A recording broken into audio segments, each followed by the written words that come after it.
வணக்கம். மதமாற்ற சர்ச்சைகள் ஓய்ந்த பாடில்லை. பாராளுமன்றத்தில் முடக்கம், அமளி துமளி எப்பொழுதும் பாராளுமன்றம் கூடும் போதெல்லாம் நடக்கக்கூடிய காட்சிகள் தொடர்கின்றன. எதிர்க்கட்சிகள் இந்த விவகாரத்தில் பாராளுமன்றத்தை முடக்கி இருக்கிறார்கள், அமளியில் ஈடுபட்டிருக்கிறார்கள். வேறு சில விவகாரங்களையும் எழுப்பி முக்கியமாக இந்த ஒரு மதமாற்ற சர்ச்சையை மையமாக வைத்து பாரத பிரதமர் நரேந்திர மோடி இதில் தன்னுடைய அமைதியை கலைக்க வேண்டும், இது சார்ந்த விளக்கத்தை, ஒரு அறிக்கையை பாராளுமன்றத்தில் சமர்ப்பிக்க வேண்டும், அவர் உரையாற்ற வேண்டும் என்ற ஒரு கோரிக்கையை வைத்திருக்கிறார்கள். இதில் பாரத பிரதமர் அமைதி காக்கிறாரா? சில அமைச்சர்கள் விளக்கம் அளித்தும் கூட பாரத பிரதமரை விளக்கம் அளிக்க வேண்டும் என்று எதிர்க்கட்சிகள் கோருவது சரியா தவறா? இந்த கேள்விகள் எல்லாம் ஒரு பக்கம் எழ, இன்னொரு பக்கம் இந்த விவகாரத்தை மேலும் விஸ்வரூபம் எடுக்க செய்ய வகையில் சில பேச்சுக்கள், சில சர்ச்சைக்குரிய பேச்சுக்களும் நடந்தே வருகின்றன. இது அரசியலாக்கப்படுகிறதா? இதை அரசியலாக்குவது யார்? ஏன் இந்த விவகாரம் இன்னும் ஓய்ந்த பாடில்லை? பல கேள்விகள் எழுந்திருக்கின்றன. இதனால் பாராளுமன்றம் முடங்குவது சரியா? பல கேள்விகள் எழுந்திருக்கின்றன. நேர்களே, இதையெல்லாம் இந்த நிகழ்ச்சியில் விரிவாக அலசுவோம், விவாதிப்போம். இந்த நிகழ்ச்சியில் நம்முடைய பாரதிய ஜனதாவுடைய மாநில செயலாளர் திரு கே டி ராகவன் அவர்கள் இணைகிறார். நிகழ்ச்சிக்கு அவரை அன்போடு வரவேற்கின்றோம். ஹிந்து முன்னணியை சேர்ந்த நண்பர் திரு கார்த்திகேயன் அவர்கள் இணைகிறார். அவரை நிகழ்ச்சிக்கு வரவேற்கின்றோம். இடதுசாரி சிந்தனையாளர் மூத்த பத்திரிகையாளர் திரு குமரேசன் அவர்கள் நிகழ்ச்சியில் இணைகிறார். அவரை அன்போடு வரவேற்கின்றோம். டெல்லியிலிருந்து இணைகிறார் காங்கிரஸ் கட்சியை சேர்ந்த முன்னாள் நாடாளுமன்ற உறுப்பினர் திரு மாணிக் தாக்கூர். என்னுடைய முதல் கேள்வி திரு ராகவன் அவர்களுக்கு தான். இந்த விவகாரம் தொடர்ந்து விஸ்வரூபம் எடுத்து வருகிறது. எதிர்க்கட்சிகள் இந்த விவகாரத்தை தொடர்ந்து எழுப்பி வருகிறார்கள். அவங்களுடைய கோரிக்கை ஒன்றே ஒன்றுதான். பாரத பிரதமர் அவருடைய நிலைப்பாட்டை விளக்க வேண்டும், அவருடைய அமைதியை கலைக்க வேண்டும் அப்படிங்கிறது அவங்களுடைய கோரிக்கை. இது போன்ற சில முக்கிய விவகாரங்கள் எழும்போதெல்லாம் parliament whenever it has been in session, Bharatiya Janata இதை வாடிக்கையாக கொண்டிருந்தது. பாரத பிரதமர் பேச வேண்டும். Why is டாக்டர் மன்மோகன் சிங் சைலண்ட்? அவர் பேச வேண்டும், இதில் அவருடைய நிலைப்பாட்டை விளக்க வேண்டும், பாராளுமன்றத்துக்கு அவர் விளக்க கடமைப்பட்டவர் அல்லவா அப்படிங்கிற ஒரு கோரிக்கையை நீங்களும் வைத்திருக்கீங்க. பாரத பிரதமர் மோடி உட்பட இந்த ஒரு கோரிக்கையை எதிர்கட்சியா இருக்கும் போது வைத்திருக்கீங்க. முக்கியமான விவகாரம், பல அமைச்சர்கள் விளக்கம் கொடுத்திருக்கீங்க. பாரத பிரதமர் ஏன் இதில் விளக்கம் கொடுக்க கூடாது? ஏன் பார்லிமெண்ட்ல பங்கேற்று இது சார்ந்த விவாதத்தில் பங்கேற்க கூடாது? அதாவதுங்க, பாரத பிரதமர் விளக்கம் தர வேண்டும் என்று மன்மோகன் சிங் அவர்களை கேட்டது உண்மைதான். கேட்ட சப்ஜெக்ட் நிலக்கரி போன்ற சப்ஜெக்ட், 2G ஊழல், மத்திய அரசாங்கம் சம்பந்தப்பட்ட ஊழல், அதை பற்றி வரும்பொழுது பாரத பிரதமரை இம்ப்ளிகேட் பண்ணும்பொழுது கேட்டோம். நடந்தது உத்தரப்பிரதேசத்துல.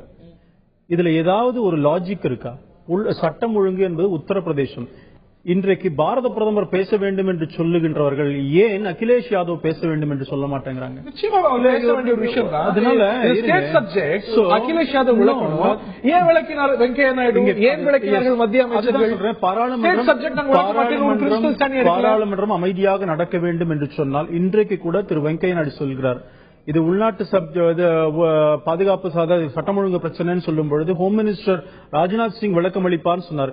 அது பிரதமர் தான் பேச வேண்டும். பிரதமர் ஸ்டேட் சப்ஜெக்டா இல்லாட்டி சென்ட்ரல் சப்ஜெக்டா? இங்க பாருங்க, மத கலவரம் எங்க இருந்தது? கன்வர்ஷன். சார், மத கலவரம் அதாவது சட்டம் ஒழுங்கு என்பது ஸ்டேட் சப்ஜெக்ட். ஸ்டேட் சப்ஜெக்ட் கண்டிப்பா. முசாஃபர் நகர் நடந்த போது ஏன் பாரத பிரதமர் விளக்கம் கொடுக்க சொன்னீங்க? ஏன் மத்திய அரசு விளக்கம் கொடுக்க சொன்னீங்க? யார்? ராகுல் காந்தி என்ன சொன்னார் முசாஃபர் நகர் கலவரத்துல? அதனாலதான் பிரச்சனை வருது. நீங்கள் எதை எடுக்கிறீர்கள்? இது ஸ்டேட் சப்ஜெக்டோட இருக்கணும். இன்றைக்கு பிரதமர் நான் உங்களுக்கு விளக்கம் வேண்டுமா அல்லது பிரதமர் பேச வேண்டும் என்று விரும்புகிறீர்களா? உங்களுடைய எண்ணம் பாராளுமன்றத்தை முடக்குவது. இதே கேள்வி, இதே விளக்கம் அன்று இதே போன்ற விவகாரங்கள்ல வெங்கையா நாயுடு ஒரு கேள்வி கேட்டார், அதுக்கு இன்னி வரைக்கும் பதில் சொல்லல, முடக்கிறாங்க. We are ready for enactment of anti-conversion law. மதமாற்ற தடை சட்டம், கட்டாய மதமாற்ற தடை சட்டத்தை இயற்றலாம் என்று சொல்லும் பொழுது அதற்கு இதுவரைக்கும் இன்னும் பதில் சொல்லல. உங்களுக்கு மதமாற்றம் தானே பிரச்சனை. நான் என்ன சொல்றேன், 300 பேர் ஆக்ராவில் இஸ்லாமியர்கள் மதமாற்றம் செய்தது தவறுன்னு நான் ஏற்றுக்கிறேன். இதுவரைக்கும் நடந்த மதமாற்றங்கள் தவறுன்னு நீங்கள் ஏற்றுக்கொண்டால் அதெல்லாம் சரி என்று சொல்லும் பொழுது இந்த 300 பேர் தாய் மதம் திரும்பின அந்த மதமாற்றம் என்று சொல்லுவதை நான் ஏற்றுக்கொள்ளவே முடியாது. நீங்கள் செய்தால் சரி, நான் செய்தால் தவறு என்று சொன்னால் என்ன லாஜிக், என்ன யாட்சிக்குது? எனக்கு புரியல. யார் செய்தாலும் தவறு அப்படிங்கிற ஒரு நிலைப்பாடு ஏன் பல தரப்புல எடுக்கப்படலைங்கிற கேள்வி எழுந்திருக்கிறது. திரு மாணிக் தாக்கூர் அவர்கள்ட்ட கேட்கிறோம் என்று இந்த மாதிரி பல விஷயங்களுக்கு காங்கிரஸ் காலத்துல பாராளுமன்றம் முடங்கிய போதும் அவை மிக முக்கியமான பிரச்சனைகள் தான். இதற்காக பாராளுமன்றத்தை முடக்குவதா, கூச்சலிடுவதா, அவையுடைய மைய பகுதிக்கு வந்து கத்துவதா, இப்படி பேசுவதா, அப்படி பேசுவதா, ஐயோ சிதைகிறதே பாராளுமன்ற மரபு அப்படின்னு நீங்க சொல்லிட்டு இன்னைக்கு இது போன்ற ஒரு பிரச்சனையை வச்சு பாரத பிரதமர் பேசணும் அப்படிங்கிறீங்க. இது போன்ற விவகாரங்கள் அப்ப எழுப்பப்பட்ட போதெல்லாம் எல்லாத்துக்குமா பாரத பிரதமர் பேசுவார் ஒரு நிலைப்பாடு எடுத்து, இன்று நீங்க வேறு நிலைப்பாடு எடுக்கும் பொழுது நீங்கள் இதை வைத்து அரசியல் தேட முயற்சிக்கிறீர்கள் இல்லையா திரு மாணிக்? இல்ல, கட்டாயமாக இல்லை. இதை பொறுத்த மட்டும், இந்த விஷயத்தை பொறுத்த மட்டும் RSS அமைப்பினுடைய துணை அமைப்புகளும் அதை சார்ந்த ஒரு பிரதமரும் இந்த நாட்டினுடைய பிரதமராக இருக்கிறார். அதனால் அந்த அமைப்பு RSS அமைப்பு என்ன சொல்கிறதோ, அதனுடைய தலைவர் மோகன் பகத் என்ன சொல்கிறாரோ அதை ஆமோதிக்கிறதா இந்த அரசு என்ற கேள்வி எழுகிறது. ஒரே நேரத்தில் உத்தரப்பிரதேசத்தில் மட்டும் நடக்கவில்லை, குஜராத்திலையும் நடந்திருக்கிறது. எதற்கெடுத்தாலும் குஜராத் மாதிரி என்று சொல்கின்ற பிஜேபியினுடைய நண்பர்கள் குஜராத்திலே நடந்திருக்கிறது, வல்சாத்திலே இதை போலவே நடக்கப்பட்டிருக்கிறது. கட்டாய மதமாற்றம் என்பது நடந்திருக்கிறது. இது என்னவென்றால் இவர்களுடைய அடிமனதிலே இவர்களை பொறுத்த மட்டிலே இருக்கின்ற 20 கோடி சிறுபான்மையரையும் கர்வாபசி என்ற நிலையிலே ஒவ்வொரு சிறுபான்மையரையும் கொடுமைப்படுத்த வேண்டும் என்ற நிலையிலே யாருக்கும் ஏற்புடைய நிலை இல்ல. ஆனா இதற்காக பார்லிமெண்ட் முடக்குவது குஜராத்தில் நடந்திருக்கிறது, மத்திய பிரதேசத்தில் நடந்திருக்கு, யூபியில நடந்திருக்கு அப்படின்னு அந்தந்த மாநிலங்கள்ல ஒரு சட்டம் ஒழுங்கு பிரச்சனையா இருக்கக்கூடிய விஷயத்தை இரும்பு கரம் கொண்டு ஒடுக்கப்பட வேண்டிய விஷயங்கிறதுல மாற்று கருத்து இல்ல. அந்தந்த மாநிலத்தில் சட்டம் ஒழுங்கு பிரச்சனையா இருக்கக்கூடிய விஷயத்தை எழுப்பி பார்லிமெண்ட்டை முடக்குவது அப்படிங்கிறது நீங்க ஆட்சியில் இருந்த போது உங்களுக்கு ஏற்புடையதா இல்ல. அன்று பாரத பிரதமர் இதற்கு விளக்க கடமைப்பட்டவர் அல்ல. ஆனா நீங்க எதிர்கட்சியா இருக்கும் போது விளக்க கடமைப்பட்டிருக்கிறார் பாரத பிரதமர். அன்றும் விளக்க கடமைப்பட்டிருக்கிறோம், இன்றும் கடமைப்பட்டிருக்கிறோம். யார் பிரதமராக இருந்தாலும் காங்கிரஸ் முசாஃபர் நகருக்கு அந்த மாநில அரசு தான் பொறுப்பேற்க வேண்டும், இந்திய சர்க்கார் அல்ல, மத்திய அரசு அல்லன்னு ஒரு நிலைப்பாடு எடுத்தீங்க. இன்னைக்கு மோடி பொறுப்பேற்க இல்ல பொறுப்பேற்க சொல்லவில்லை. அதாவது பொறுப்பேற்பது என்பதல்ல பேச்சு, பிரதமருடைய நிலை என்ன என்பதுதான் பேச்சு. பிரதமரை பொறுத்த மட்டிலே மற்ற எல்லாவற்றையும் பேசக்கூடிய பிரதமர் இதை பற்றி பேசுவதற்கு ஏன் தயங்குகிறார்? மத்திய சர்க்காருடைய பயம் என்பதுதான் அமைச்சர்கள் விளக்கிட்டாங்க, பிரதமரை திருப்பி சொல்லணுமா? ஏன் பேச தெரியாத பிரதமரா? பிரதமர் பேச தெரியாதவரா? நீங்க தான் டிக்டாக் கொடுப்பீங்களா? மத்திய விஷயங்களை பற்றி பேச மாட்டாரா? இதுதான் கேள்வி. இந்தியாவினுடைய மிக முக்கியமான பிரச்சனையாக இருக்கின்ற இந்த பிரச்சனையை பற்றி பிரதமர் வீம்பாக பேச மாட்டேன் என்று அமர்ந்திருப்பது, அவையில அமர்ந்திருப்பதுதான் வருத்தத்துக்குரிய விஷயமாக இருக்கிறது. ரொம்ப சுருக்கமா, அதாவது பிரதமர் இந்தியாவுடைய முக்கிய பிரச்சனைகளுக்கு இந்த முக்கிய பிரச்சனையா 300 பேர் மதம் மாறினதான், தாய் மதம் திரும்பினதான் தெரியுமா உங்களுக்கு? சுதந்திரம் பெற்று நான் முக்கிய ஏன் மதமாற்றம் முக்கிய பிரச்சனையாக இந்த 300 பேரை வச்சு மாத்திரம் முடிவு பண்றீங்க? லட்சக்கணக்கான இந்துக்கள் ஒரு மெர்சிலட் சார், மதமா நான் எந்த மதத்தை எந்த கடவுளை வணங்க வேண்டும் என்பது என்னுடைய தனிப்பட்ட முடிவு சார். ஆனால் ஒரு கொத்தாக ஒரு சில பல இடங்களிலே மதமாற்றம் மிஷனரிஸ் மூலமாக, ஒரு இயக்கங்கள் மூலமாக இந்த நாட்டில் எல்லாருமே சொல்றாங்க. பல சொல்ல தமிழ்நாட்டில் மீனாட்சிபுரத்தில் குற்றச்சாட்டு, வடகிழக்கு மாகாணங்கள் முழுக்க இன்றைக்கு அவ்வளவு மதமாற்றம் நடந்திருக்கிறது. அப்பொழுதெல்லாம் உங்களுக்கு ஏன் கேள்வி கேட்க மனம் வரவில்லை? குற்றச்சாட்டு கொத்தாக மாஸ் கன்வர்ஷன்ஸ் நடந்திருக்கிறது, மிஷனரி செய்திருக்காங்க அப்படின்னு இல்லையா? 1971 சென்சஸ் படி கிறிஸ்துவர்களுடைய மக்கள் தொகை 2.6%. 2011 எடுத்துக்கிட்டா 2.34%. கொத்தாக பெரிய அளவுல இந்துக்கள் தாய் மதத்திலிருந்து வேறு மதத்துக்கு இல்ல கிறிஸ்துவ மதத்துக்கு போய்ப்பார்கள். ஆனால் இது 10% இன்க்ரீஸ் ஆயிருக்கணும், 12% இன்க்ரீஸ் ஆயிருக்கணும், குறைஞ்சபட்சம் 5% இன்க்ரீஸ் ஆயிருக்கணும். நீங்க என்ன லாஜிக் பேசுறீங்கன்னு இல்ல. அதாவது மக்கள் தொகை இன்க்ரீஸ் ஆகும்போது அதுக்கேற்ற மாதிரி தான் வரும். நீங்க நார்த் ஈஸ்ட் முழுக்க போய் பாருங்க, அதாவது 60% 70% இருக்கிறாங்க. அவர்கள் எல்லாம் மொத்தமாக முதல்ல இருந்து கிறிஸ்தவர்களா இருக்கிறவர்களா? உங்களால் சொல்ல முடியுமா?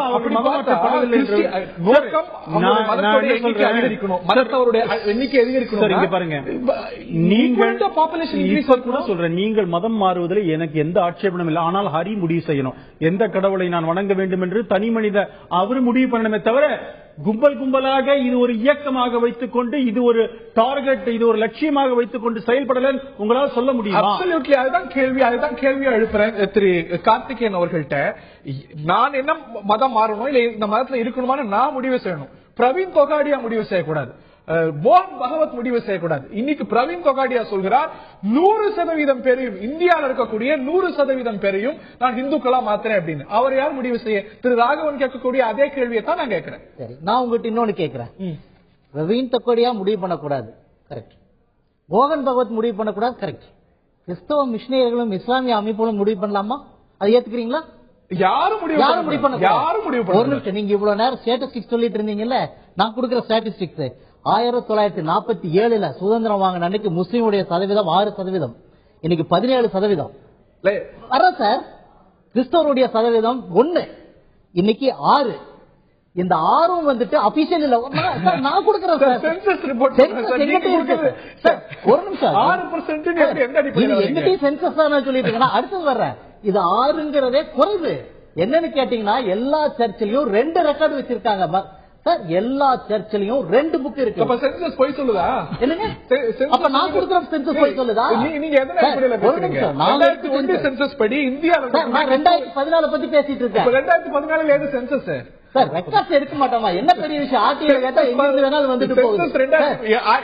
எடுத்திருக்காங்க. ரெக்கார்ட்ஸ்ல நீங்க பாத்தீங்கன்னா யார் ஆர்டிஐ கேட்டாலும் கிடைச்சிட்டு தான் போகுது. சரி, உங்க கணக்குப்படி வச்சுக்குவோம், உங்க கணக்குப்படி வச்சுக்குவோம். குறைஞ்சிருக்கு நீங்க சொல்றீங்க. நான் சொல்றேன், நானு ஒவ்வொரு சர்ச்சிலையும் 2 பதிவேடு வச்சிருக்காங்க. ஒண்ணு வந்து மத்தவங்களுக்காக, இன்னொன்னு தாழ்த்தப்பட்ட சகோதரர்களுக்காக. எதுக்காகன்னு கேட்டா அது சீக்ரெட் ரெக்கார்டு. அவங்க வந்து தாழ்த்தப்பட்டவர்களையும் எடுத்துக்குவாங்க, சிறுபான்மை சபையிலே அனுபவிச்சுக்குவாங்க அப்படிங்கிறதுக்காக. 2வது என்னன்னு கேட்டீங்கன்னா, தாழ்த்தப்பட்டவர்களுக்கு வந்து இந்த சலுகை கிடைக்கிறதுக்காக கன்வெர்டட் கிறிஸ்டியன் எஸ்சி ஸ்டேட்டஸ் கொடுன்னு கேட்டுட்டு அப்ப வந்து அவங்க ஒரே புக்கை வச்சுக்குவாங்க. நீங்க 2 புக்கே எடுத்து பாத்தீங்க. நீங்க பிரவீன் தொகாடியா சொல்றது அது சரி, இதுக்கு வரும் அப்படின்னா இப்ப ஏன் இதை பத்தி இந்த நாட்டில் இருக்கக்கூடிய அனைவரையும் 100% இந்துக்களா மாத்திர அப்படிங்கிறது தவறு. மோகன் பகவத் சொல்றது தவறு அப்படிங்கிறது இந்து முன்னணியோட கருத்தா? இல்ல, 100% சரி, 100% சரி. ஒரு விஷயம் நீங்க நீங்க 2 விஷயம் யோசிக்கணும். மத மாற்றம் அப்படிங்கிறது ஒரு மதத்திலிருந்து இன்னொருத்தர் கூட்டிட்டு போறது. தாய் மதம் திருப்புதல்ங்கிறது என்னுடைய மதத்துக்கு நான் திருப்பி கூட்டிட்டு தாய் மதம் திரும்புதல் இதுக்கு வந்து அனுமதி இருக்கிறது, மத மாற்றத்துக்கு தான் அனுமதி இல்லைன்னு எந்த இடத்துல, எந்த வழியில, எந்த பிரிவுல மத மாற்றத்துக்கு அனுமதி இல்லைன்னு எங்க இருக்கு? மதமாற்றத்துக்கு கட்டாய மதமாற்றத்துக்கு அனுமதி கிடையாது, எங்கேயுமே கிடையாது. மாற்றக்கூடாது, மதமாற்றக்கூடாது, இன்டியூஸ் பண்ணி மாற்றக்கூடாது. இன்னைக்கு வரைக்கும் அது மட்டும்தான் நடந்திருக்கு சார். இப்ப நான் ஒரு எக்ஸாம்பிள் சட்டப்பரிவார் இலக்கு வைக்கிறது சார். நான் ஒரு எக்ஸாம்பிள் நான் சொல்றேன். நான் போன மாசம் திருவள்ளூர் மாவட்டம் காக்கலூர்ல 12 பேர்த்த நாங்க தாய்மதம் திருப்பணும், 12 குடும்பத்தை தாய்மதம் திருப்பணும். அவங்க ஸ்டேட்மெண்ட் என்ன தெரியுமா? 12 ஒருத்தரை கூட்டிட்டு போயிட்டு உனக்கு ஆட்டோ வாங்க இன்ட்ரெஸ்ட் ஃப்ரீ லோன் தரேன்னு சொல்லிட்டு கூட்டிட்டு போய் லோனை கொடுத்துட்டு, அதுக்கப்புறம் மீதி 11 பேரை கூட்டிட்டு வா, உனக்கு எவ்வளவு பேர் முடியுமோ கூட்டு வா, அவங்களுக்கு எல்லாம் லோன் தரேன்னு சொல்லி கூட்டிட்டு போயிட்டு மதம் மாறுங்க லோன் தரோம் சார். நான் முடிச்சிடறேன். மதம் மாறினதுக்கு அப்புறம் 12 பேருக்கும் லோனை கொடுத்துட்டு அவங்க ஒவ்வொரு மாசம் அவங்க போட்ட வட்டி கட்டுப்படியாகாம ஐயோ ஏமாந்து வந்துட்டோமே அப்படின்னு சொல்லிட்டு தாய்மதம் திரும்பினாங்க. இதுக்கு இது வந்து ஆதாரபூர்வமாக நிரூபிக்கப்படுமையானால் ஒரு ஹிந்து கட்டாயப்படுத்தி இல்ல இன்டியூஸ் பண்ணி இந்த சட்டம் எப்படி சொல்கிறதோ அதற்கு மாறாக மதமாற்றப்படுவாரே ஆனால் அது கண்டிக்கத்தக்கது, அதன் மீது சட்டம் நடவடிக்கை எடுக்கப்படும் அப்படிங்கறத மாற்றுக்கிறது இல்ல. திரு குமரேசன் அவர்கள்ட்ட கேட்க இருக்குது, RSS சங் பரிவார் இந்த விஷயத்துல ஏதோ தேர்தலுக்கு முன்போ இல்லாட்டி தொடக்கத்திலேயோ வேறு நிலைப்பாடு எடுத்து பாரத பிரதமர் நரேந்திர மோடி இந்த சேர்ல உட்கார்ந்த பிறகு வேறு நிலைப்பாடு எடுக்கல. பிஜேபி இந்த விஷயத்துல இப்பொழுது பிஹெச்பி செய்வதையோ இல்லாட்டி பஜ்ரங் தள் செய்வதையோ இல்லாட்டி வேற சில சங் பரிவார் அமைப்பு செய்வதையோ நியாயப்படுத்தல. சட்டப்படி கட்டாய மதமாற்றம் செய்யப்பட்டால் நடவடிக்கை எடுக்கப்பட வேண்டும் அப்படின்னு சொல்லியிருக்கிறது. திரு ராகவன் கேட்டது போல பிரதமர் விளக்கம் அளிக்கணும் அப்படிங்கிறீங்க. டெக்னிக்கலி அங்க அக்கௌண்டபிள் சீஃப் மினிஸ்டர் அவரெல்லாம் விட்டுட்டு பாரத பிரதமர் விளக்கம் அளிக்கணும், இதுக்கு பிஜேபி தான் காரணம் அப்படின்னு சொல்வது ஒரு வகையில் அரசியல் இல்லையா? அதாவது முதல்ல நண்பர்கள் 2 பேருமே நீங்க கேட்ட கேள்விக்கு நேரடியா எந்த பதிலும் சொல்லாம, அதாவது இது தவறு அல்லது சரி என்று சொல்லாமல் அவர்கள் செய்தது தவறா இல்லையான்னு கடந்த காலத்தின் மீதே பழியை போட்டுக் கொண்டிருந்தார். எனவே இன்னைக்கு நாங்க செய்யறது நியாயம்ங்கிறது தான் அவங்களுடைய வாதம். இப்ப கடந்த காலத்தில் இவங்க செய்ததுதான் நாடாளுமன்றத்தை முடக்கியதும் கூட. என்ன அவங்க அப்ப செஞ்சா அப்ப இன்னைக்கு செய்யறது நியாயம் தான் நான் சொல்ல வரல. கடந்த காலத்தில் நாடாளுமன்றம் முடக்கப்பட்டது கூட தனிப்பட்ட சில பிரச்சனைகள், சில தனிப்பட்ட அமைச்சர்கள் அவருடைய ஊழல்கள், இப்படியான சில பிரச்சனைகள், அது போன்ற சின்ன பொருளாதார பிரச்சனைகள், சில அரசாங்கத்தில் சில திட்டங்கள், இது கூட கோல்கேட்டோ சின்ன பிரச்சனைகள் இல்ல நான் சொல்றது.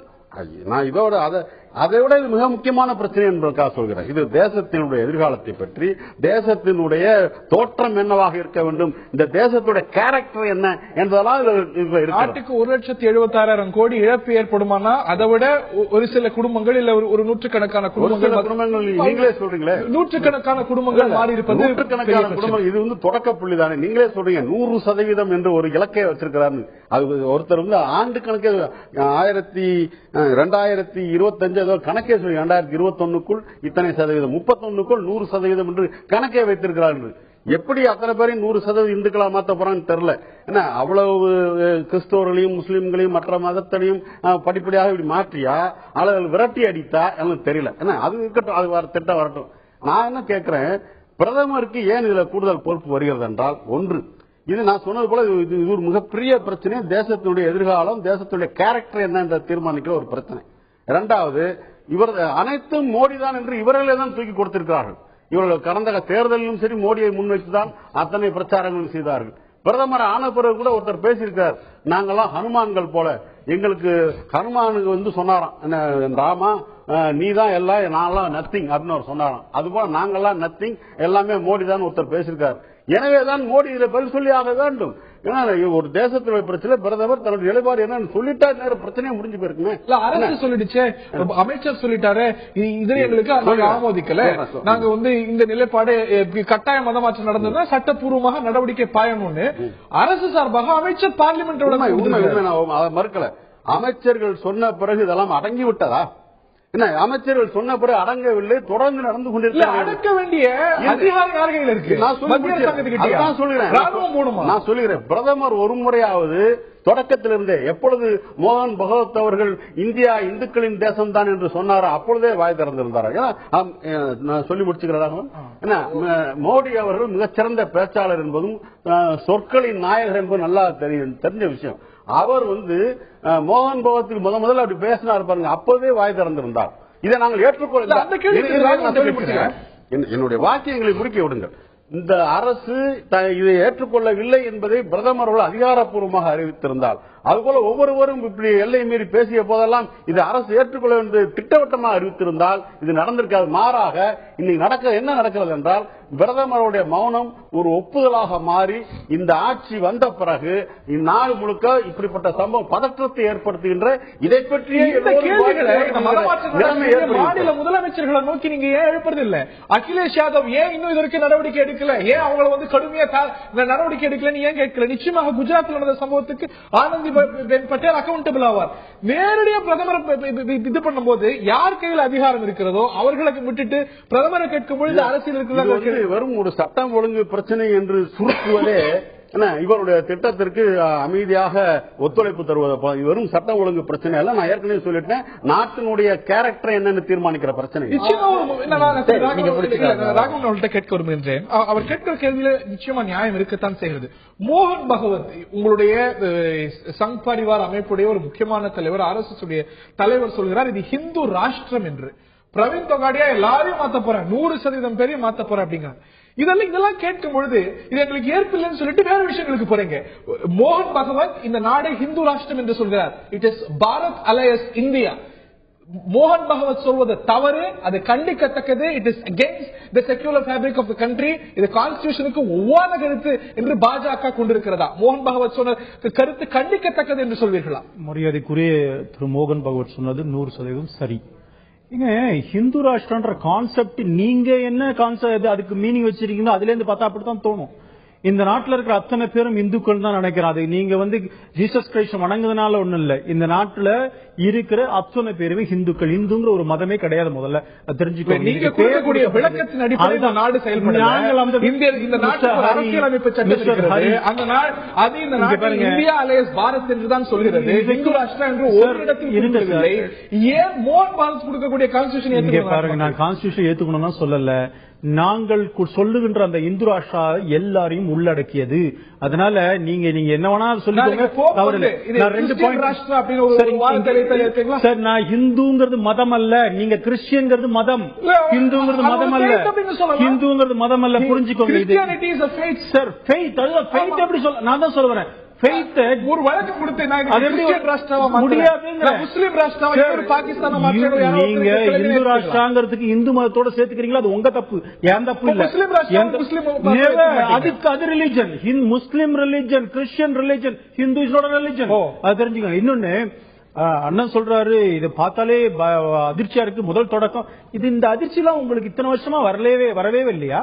மீனாட்சிபுரம் மதமாற்றம் தமிழ்நாட்டில் புரிஞ்சதுன்னு சொல்றேன் நான். நாடு முழுக்க மதமாற்றம் நடந்த அப்பெல்லாம் எங்க உங்களுக்கு அதிரல? இன்னொன்னு சொல்றேன் சார், இது இப்ப இல்லங்க. மரியாதைக்குரிய நம்ம சகோதரர் காங்கிரஸ் முன்னாள் பாராளுமன்ற உறுப்பினர் மாணிக் தாக்கூர் பேசும்பொழுது சொல்றாரு, ஹிமாச்சல பிரதேசத்துல 2006 மதமாற்ற தடை சட்டம், கட்டாய மதமாற்ற தடை சட்டம் கொண்டு வந்தது காங்கிரஸ் அரசாங்கம். அதே போல இந்தியாவில் இன்னைக்கு இருக்கிற பிரச்சனையே கிடையாது. இந்தியாவில் Indian conversion regulation registration bill 1954 இவருடைய மிகப்பெரிய தலைவர் ஜவஹர்லால் நேரு கொண்டு வந்தது. மெஜாரிட்டி அன்னைக்கு இல்ல, கவுந்து போச்சு அந்த பில். அது மாத்திரமல்ல, backward commission religious protection bill 1960 கொண்டு வந்தது இந்திய பாராளுமன்றத்திலே பிரதமர் நேரு. அப்பொழுதெல்லாம் அதோடைய அந்த காரணம் இருந்தது, அதுக்கு தேவை இருந்ததால் தானே காங்கிரஸ் கட்சி அதை கொண்டு வந்தது. 2006 இமாச்சல் பிரதேஷ் கவர்மெண்ட்ல கொண்டு வந்திருக்கு. இப்பொழுது உங்களுடைய ஆளுங்கட்சியாக இருக்கிறதா அருணாச்சல பிரதேசத்தில் ஆன்டி கன்வர்ஷன் பில் இருக்கு. பிஜேபியாவது குஜராத், ராஜஸ்தான், மத்திய பிரதேசத்தில் கொண்டு வந்தது பிஜேபி. உங்களை பொறுத்தவரை மதவாத இயக்கம் கொண்டு வந்துச்சு. நான் கேட்கிறேன், ஏன் இமாச்சல பிரதேசத்தில் கொண்டு வந்தது காங்கிரஸ்? எதற்காக அந்த பில்ல ஜவஹர்லால் நேரு இன்ட்ரோடியூஸ் பண்ணார்? Anti forcible conversion bill. என்னுடைய கேள்வி அது மட்டுமல்ல, மீனாட்சிபுரம் சம்பவம் நடந்த போது அன்றைய சூழ்நிலையில மாநில அளவில் இது சார்ந்த ஒரு சட்டம் வேண்டும், அதற்கான ஒரு சூழல் இருக்கிறது என்று ஆமோதித்தவர் அல்லவா உங்களுடைய தலைவர், முன்னாள் பிரதமர், பாரத பிரதமர் ஸ்ரீமதி இந்திரா காந்தி. டிராப்ட் பிரிப்பேர் பண்றதுக்கான நோட்ஸ் அனுப்பப்பட்டது. ஆக இப்ப கூட சொல்றாங்க, இங்க கட்டாய மதமாற்றத்தில் விஹெச்பியோ பஜ்ரங்கதளோ வேற அமைப்போ ஈடுபட்டால் தவறு. ஆக இது உட்பட எல்லா கட்டாய மதமாற்றத்தையும் தடுக்க தேசிய அளவில் ஒரு சட்டம் என்கிறார்கள். ஏற்புடையதா காங்கிரசுக்கு திரு மாணிக் தாக்கூர்?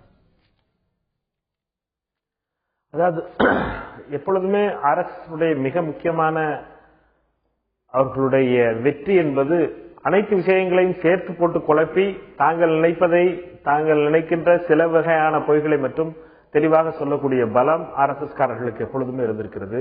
அதே போல நம்முடைய நண்பர்களும் சில உண்மைகளையும் பல பொய்களையும் சேர்த்து இந்த விஷயங்களை குழப்ப முயற்சிக்கிறார்கள். பிரச்சனை என்பது மிக முக்கியமான பிரச்சனை என்னவென்றால், இந்தியாவும் பாகிஸ்தானும் ஒரே நேரத்தில் விடுதலை பெற்றோம். விடுதலை பெற்ற பின்னாலே இந்தியா ஒரு செக்குலர் நாடாகவும் பாகிஸ்தான் ஒரு மதவாத நாடாகவும் வந்ததனுடைய விளைவாக 65 ஆண்டுகளே பாகிஸ்தான் என்னென்ன பிரச்சனைகள் எல்லாம் சந்தித்துக் கொண்டிருக்கிறது என்பதை நாம் பார்க்கிறோம். அதனுடைய விளைவாகத்தான் இங்கு சிறுபான்மையினருக்கு பாதுகாப்பு கொடுக்கப்பட்ட நிலையிலே பெரும்பான்மையினரும் சிறுபான்மையினரும் சேர்ந்து வாழக்கூடிய ஒரு நாடாகவும், அதே நேரத்திலே அரசாங்கம் எந்த ஒரு மதத்தையும் சாராத அரசாங்கமாக இருக்க வேண்டும் என்ற எண்ணத்திலேயும் தான் ஜவஹர்லால் நேருடைய முயற்சியினுடைய அடிப்படையிலே பல வகையிலே கொண்டு வரப்பட்ட சட்டங்களும் நம்முடைய நாட்டினுடைய வளர்ச்சிக்காக பாடுபட்டு இருக்கின்ற சூழ்நிலையிலே இவர்களை பொறுத்த மட்டும் ஆன்டி கன்வர்ஷன் லாவை ஒரு கட்டத்தில் உங்களுக்கு தேவையான சந்தர்ப்பத்தில் நீங்க சப்போர்ட் பண்றீங்க. இப்ப கட்டாய மதமாற்றம் நடந்திருக்கிறது, சில அமைப்புகள் செயல்பட்டிருக்கின்றன, மிக தவறு. அதை கட்டுப்படுத்த கட்டாய மதமாற்ற தடை சட்டம் நீங்களும் கூட வெவ்வேறு கட்டங்கள்ல வெவ்வேறு நிலைகள்ல ஃபேவர் பண்ண ஒரு விஷயம் தானே. இன்னைக்கே உங்களுக்கு அது ஏற்புடையதா படல? இன்னைக்கு கட்டாய மதமாற்றத்தில் ஈடுபட்ட அந்த அமைப்புகள் மீதும் இந்த நடவடிக்கை பாயும் தானே. உத்தரப்பிரதேசத்தில் எந்த ஐபிசியின் கீழ் நடவடிக்கை எடுக்கிறது குழப்பம் இருக்கிறது. இன்னைக்கு ஐபிசியில இதை பற்றி இந்த கட்டாய மதமாற்றத்தை டீல் பண்றதுக்கான செக்ஷன்ஸ் கூட இல்ல. திரு மாணிக் தாக்கூர் இல்ல அதை விவாதிக்க வேண்டும். பொருத்த மட்டும் அதாவது நண்பர் ரகுவரன் அவர்கள் சொன்னதை போல, ராகவன் அவர்கள் சொன்னதை போல இமாச்சல பிரதேசத்திலே காங்கிரஸ் தான் கொண்டு வந்தது. அதாவது கட்டாய மதமாற்றம் என்பது நாம் புரிந்து கொள்ள வேண்டியதை நாம் புரிந்து கொள்ளாமல் மற்ற விஷயங்களை பற்றி பேசிக் கொண்டிருக்கிறோம். கட்டாய மதமாற்றத்தை காங்கிரஸ் கட்சி எதிர்க்கிறது, அதுல எந்த ஒரு சந்தேகமும் தேவையில்லை. அதே நேரத்தில் இவர்கள் செய்வதை போல கர்வாப்ப ஹரியவர்களே, தயவுசெய்து ஒரு நிமிடம். அதாவது இவர்கள் செய்கின்ற கட்டாய மத மாற்றத்தையும் அதற்கு மத்திய அரசினுடைய பாதுகாப்பும் பிஜேபியுடைய மற்ற அமைப்புகளும் சேர்ந்து செய்கின்ற இந்த நாடகத்தை தான் எதிர்க்கிறோம். இதற்கு பதில் சொல்ல வேண்டும் பிரதமர் என்றுதான் சொல்கிறோம். கட்டாய மத மாற்றமும்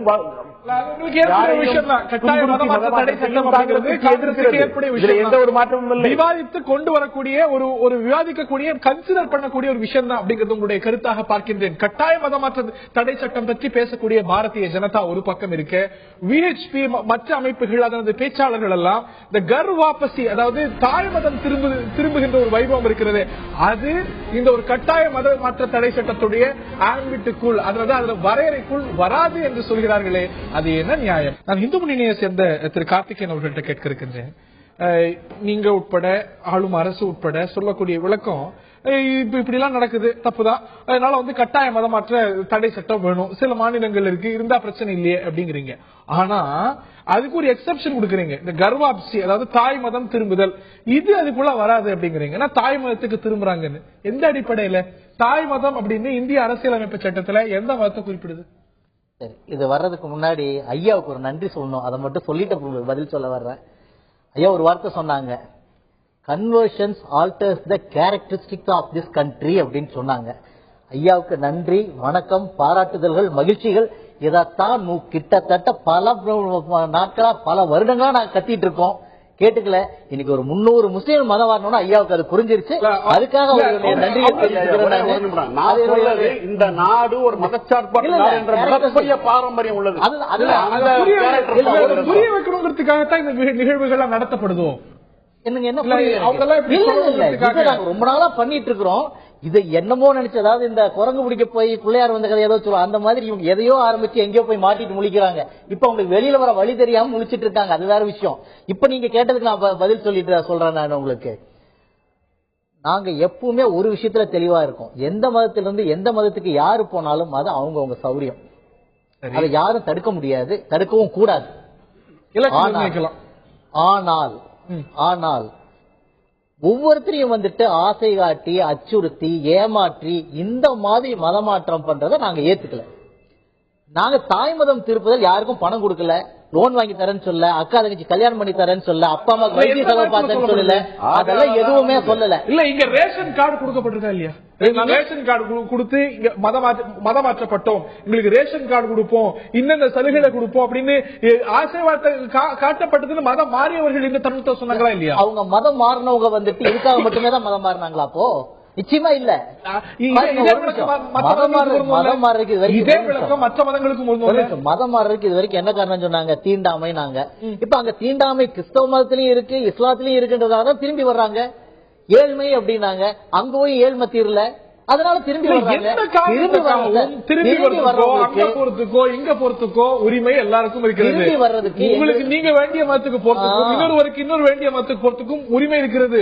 ஒரு கிறிஸ்துவருக்கு ஹிந்துவா மாறத்துக்கு உரிமை இருக்கிறது. அரசியலமைப்பு சட்டம் இஸ்லாமியருக்கு ஹிந்துவா மாறத்துக்கு உரிமை இருக்கிறது.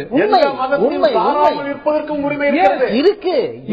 அப்படி இருக்கும்போது நான் திருப்புறேன் அப்படிங்கிறது என்ன மாதிரியான பேச்சு? இந்த நாட்டுல மதசார்பின்மைங்கிறது இன்னைக்கு நேரத்தில் நூற்றாண்டு கணக்காக இருக்கக்கூடிய ஒரு விஷயம். அது இல்ல அப்படின்னா இது இந்து தர்மமா இருக்க முடியாது. அதை முதல்ல வச்சுக்கோங்க. அதில் நாங்க தெளிவா இருக்கோம். பிரச்சனை என்ன வந்ததுன்னு கேட்டீங்கன்னா, இந்த இந்து தர்மத்தினுடைய இந்த பரந்த மனப்பான்மைய ஒரு சிலர் சூறையாடிட்டாங்க, எங்களை பைத்தியக்காரன் ஆக்கிட்டாங்க, இழிச்சுவாயன் ஆக்கிட்டாங்க. இப்ப நாங்க என்ன நினைக்கிறோம்?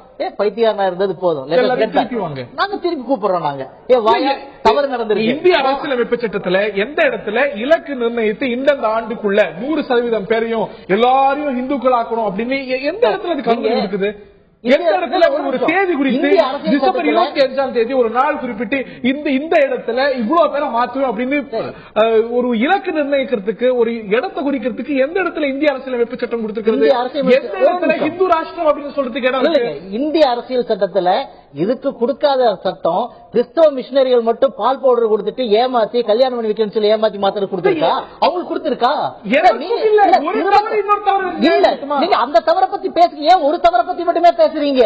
சார் இது ஐயா சொன்னாரு கடந்த காலம்னாரு, நான் சொல்றேன் இது நிகழ்காலம். இன்னைக்கு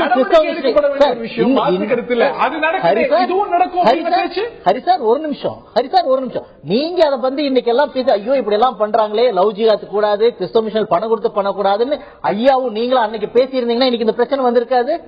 நீங்க பேசல, நாங்க எங்களை காப்பாத்திக்க முடிவு பண்ணிருக்கோம். இது தற்பாதுகாப்பு சார், இது அட்டாக் இல்ல, ஞாபகம் வச்சுக்கோங்க. லவ் ஜிஹாத்தை பத்தி எத்தனை வருஷமா பேசிட்டு இருக்கோம், இன்னைக்குதான் வெளியில வந்திருக்காது. குமரேசன் உங்களுடைய வாதம். அதாவது நண்பர் விரும்பியோ விரும்பாமலோ ஒரு பார்ட்ட தொட்டுட்டார்.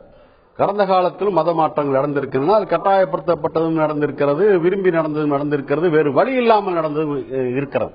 வேறு வழி இல்லாமல் என்பதுதான் அதிகபட்சமா. தீண்டாமை கொடுமை உள்ளிட்ட சமூக அநீதிகளின் காரணமா தான் பல பேர் மாறினாங்க. அதற்கான புள்ளிவரங்களை போனா இப்ப அதுக்கான நேரம் இல்ல, நம்ம வேறடியா அந்த கேள்வி வரும். நான் சொல்லி முடிச்சுக்கிறேன். ஆகவேதான் இன்றைக்கும் அந்த மாற்று மதங்களுக்கு சென்றவர்கள் ஏன் பிற்படுத்தப்பட்ட மக்கள் அதிகமாகவும் தாழ்த்தப்பட்ட மக்கள் அதிகமாக இருக்கிறார்கள் என்பதற்கு அதற்குள்ளதான் பதில் இருக்கிறது. அதையும் மறந்துடக்கூடாது. இப்ப நான் இதுக்கு வரேன். அடிப்படையில மத மாற்றம் நீங்களே சொல்லிட்டீங்க, எந்த மதத்திலும் இருப்பது என்பது அவரவர் உரிமைன்னு. எந்த மதத்தையும் இதை சாராமல் இருப்பதும் நம்முடைய உரிமை. அதுதான் நம்ம நாட்டு அரசமைப்பு சாசனத்தினுடைய மிகப்பெரிய பெருமையே. நான் என்ன சொல்றேன், மத மாற்ற தடை சட்டம் என்று வருவதென்றால் எப்படி வரணும் தெரியுமா? எப்போது மத மாற்றம் என்பது தொடங்குகிறது? நான் குழந்தையா இருக்கும் போதே தொடங்குகிறது. எந்த குழந்தையும் பிறக்கும்போது இந்து குழந்தையாக, கிறிஸ்துவ குழந்தையாக, முஸ்லீம் குழந்தையாக பிறப்பது இல்லை, அது மனுஷ குழந்தையாகத்தான் பிறக்கிறதுங்க. எப்ப அந்த குழந்தைக்கு ஆசீர்வதிக்கிறவங்க பேர்ல அது நெத்தியில் ஒரு விபூதி அல்லது ஒரு நாமம் அல்லது ஒரு பிறை அல்லது ஒரு சிலுவை என்று இடுகிறீர்களோ அப்போது அது மதம் மாற்றப்படுகிறது. நான் சொல்லி முடிச்சுக்கிறேன், சிலுவைன்னு சொல்லிட்டேன், அப்புறம் ஏன் பொறுமை இல்லாம பதறீங்க? ஆக அப்ப அந்த உரிமை விடுங்க. அந்த குழந்தையை வளர்ந்து பெரியவர்களாகி கடவுள் இருக்கிறது என்ற நம்பிக்கை ஏற்பட்டு அதற்கப்புறம் தனக்குரிய கடவுளை தேர்ந்தெடுக்கட்டும். மதமாற்றம் செய்ய முடிகிறது என்றால் என்ன அர்த்தம்? என்னுடைய கடவுளை மாற்றிக்கொள்கிறார் என்றால் என்ன அர்த்தம்? எல்லாத்தையும் படைச்சு ஆட்டி வச்சுக் கொண்டிருப்பது ஆண்டவன் தான் சொல்றீங்களே, அது இல்ல, மனிதர்கள் தான் தீர்மானிக்கிறார். இந்த அறிவு இன்றைக்கால் வர வேண்டாமா? ஆக இவர் மாறுவது நீங்க அந்த ஒடுக்குமுறைக்கு முடிவு கட்டு. இப்ப கூட என்ன பிரச்சனை வந்திருக்கு? மதம் மாத்துறீங்க, எந்த மதத்திற்கு மாத்தாங்க சரி, எந்த சாதிக்கு மாத்துவீங்க? அவரவர் ஏற்கனவே எந்த சாதி இருந்தா அதே சாதியில அதே ஒடுக்குமுறை, அதே தீண்டாமை, அதே பின்னடை வந்தானே இதெல்லாம் தொடரணுமா? நான் திரு கார்த்திகேயன் அவர்கள்ட்ட அதான் கேட்க விரும்புகிறேன். தாய் மதம் அப்படின்னு ஹிந்து மதத்தை சொல்றீங்க, இந்த நாடு ஒரு ஹிந்து ராஷ்டிரம் அப்படின்றீங்க. மதத்தை சாராம ஆதிவாசிகளா பௌத்த மதம், சீக்கிய மதம், பல மதங்கள் இங்க இருந்திருக்கிறது. எல்லா மதங்களையும் இருந்திருக்காங்க. எல்லாருமே ஹிந்துக்கள் அப்படிங்கிறது உங்களுடைய லாஜிக். அப்படியே வச்சுக்கிட்டாலும் கூட ஒரு மூதாதையர், இன்னைக்கு பிறந்திருக்கக்கூடிய ஒரு மனிதனுடைய மூதாதையர் வேறு மதம் மாறி இருக்கிறார். இன்னொரு மனிதர் ஒரு மதத்தை திறந்திருக்கிறார், அதை நம்புகிறார், அதன் அடிப்படையில் செயல்படணும்னு நினைக்கிறாரு. ஒரு இஸ்லாமிய மதமோ கிறிஸ்துவ மதமோ, அவரையும் நான் வீடு திருப்புறேன் அப்படின்னு சொல்றதுக்கு உங்களுக்கு என்ன உரிமை இருக்கு? What is logic behind saying தாய் மதம் திருப்புதல் அப்படின்னு? யாரோ அவங்களுடைய மூதாதையர் செஞ்சதுக்கு இந்த இண்டிவிஜுவல் எப்படி பொறுப்பாங்க? நாங்க யாரையும் பொறுப்பாக்கலையே. நாங்க பொறுப்பாக்குறது திட்டமிட்டு மதமாற்றம் செய்த கூட்டங்களை தான் பொறுப்பாக்குறோமோ ஒழிய மதம் மாறினவங்க அவங்க விக்டிம்ஸ். மதம் மாறி போனவர்கள் பாதிக்கப்பட்டவர்கள். ஆக்ரால, பஸ்திபூர்ல, அலிகார்ல மாற்றப்பட்டவர்கள் விக்டிம்ஸ் சார். முகமது கோரியின் கஜினி படையெடுத்து வந்து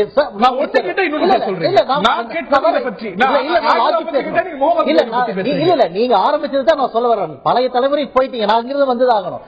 அன்னைக்கு வாழ்முனையில் ஆரம்பிச்ச மதமாற்றம், இங்க மாலிகாப்பூர் வரைக்கும் மதமாற்றம், திப்பு சுல்தான் வகையில வந்த மதமாற்றம், அத்தனை மதமாற்றம் அவங்க பெரிய காலத்தில் நடந்துருச்சு. இப்ப அவங்க அந்த மாதிரி மாறி போனவங்கள இப்படி எல்லாம் உங்களை வந்து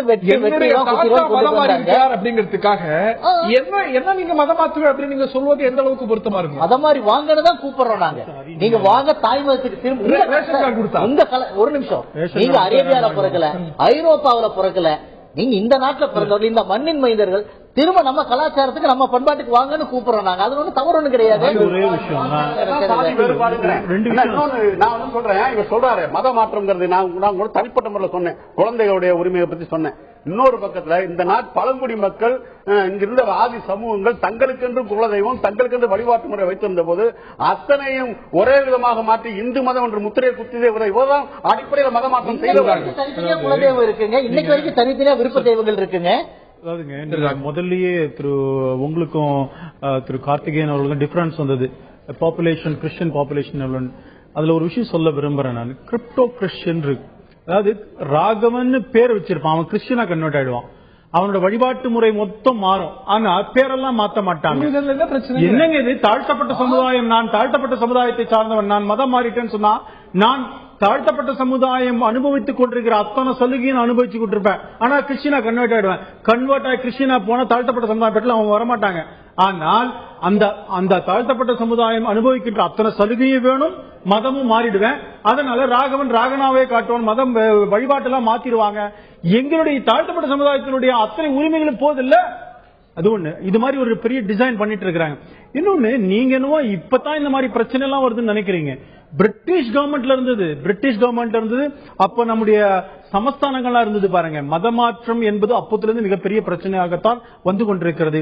ரைகர் state conversion act 1936, Patna freedom of religion act 1948, அப்புறம் வந்து Udaipur state anti conversion law, Bikaner, Jodhpur, Kota, அத்தனை சமஸ்தானங்களும் ஆன்டி கன்வர்ஷன் லா சுதந்திரத்துக்கு முன்னாடியே.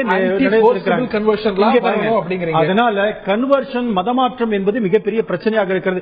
என்னுடைய ஒரே கேள்வி, உங்களுக்கு இஸ்லாமியரிலிருந்து தாய்மதம் திருந்துவது தவறு என்று சொன்னால் ஆம், அது தவறு என்று நான் ஏற்றுக்கொள்கின்றேன்.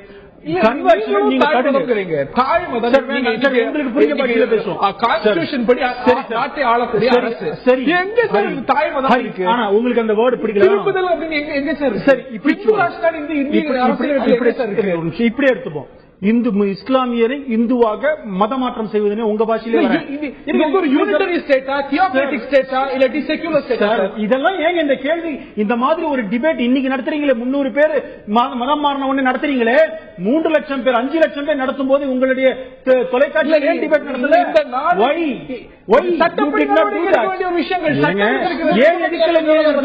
இந்த இன்றைக்கு பேசுகிற அரசியல்வாதிகள், தொலைக்காட்சிகள், மீடியாக்கள் இது போன்று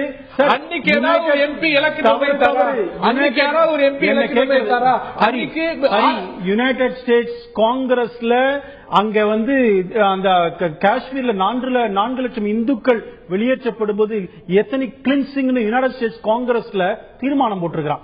இந்தியாவில் ஏதாவது ஒரு கட்சி அதை பத்தி கவலைப்பட்டு? இந்தியா ஒரு தியோக்ராட்டிக் ஸ்டேட்டா இல்லாட்டி செக்யூலர்? செக்யூலர் ஸ்டேட்டா இருந்தா இந்துக்கள் துரத்தி அனுப்புற ரைட்டா? செக்யூலர் ஸ்டேட் நிச்சயமா எந்த பொறுத்து நியாயப்படுத்த முடியாது. ஒரு செக்யூலர் ஸ்டேட் நான் யூனிட்டரியா மாத்துவேன், எல்லாரையும் ஹிந்துவா மாத்துவேன், எல்லா மதமும் ஒருங்கிணைந்து வாழக்கூடிய ஒரு இடத்துல நான் எல்லாரையும் ஹிந்துவா மாத்துவேன். உங்களுடைய வாதம் கூட என்ன? ஒருவர் கிறிஸ்டியனாக இருந்தாலும் இஸ்லாமியரா இருந்தாலும் அந்த மதத்தை பின்பற்றி இருந்தாலும் கூட அவர் ஹிந்துவே அப்படிங்கறது நம்மளோட வாதம். அவர் ஏன் திருப்பி கொண்டு வரீங்க? எனக்கு அதுல பிரச்சனை இல்ல. நான் என்ன சொல்றேன், நீங்கள் ஹிந்து உன்னுடைய டார்கெட் பண்ணி கட்சிக்கு ஆள் சேர்க்கிற மாதிரி ஏங்க ஒரு மதத்துக்கு ஆள் சேர்க்கிறீங்க? நான் விரும்பினா நான் வரேன்.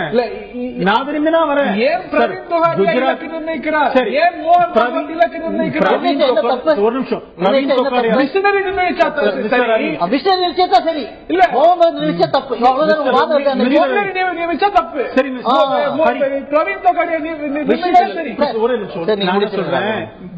பிரவீன் தொகாடியா நேம் அந்த மாதிரி அறிவிச்சால் தவறு என்று நான் ஏற்றுக்கொள்கின்றேன்.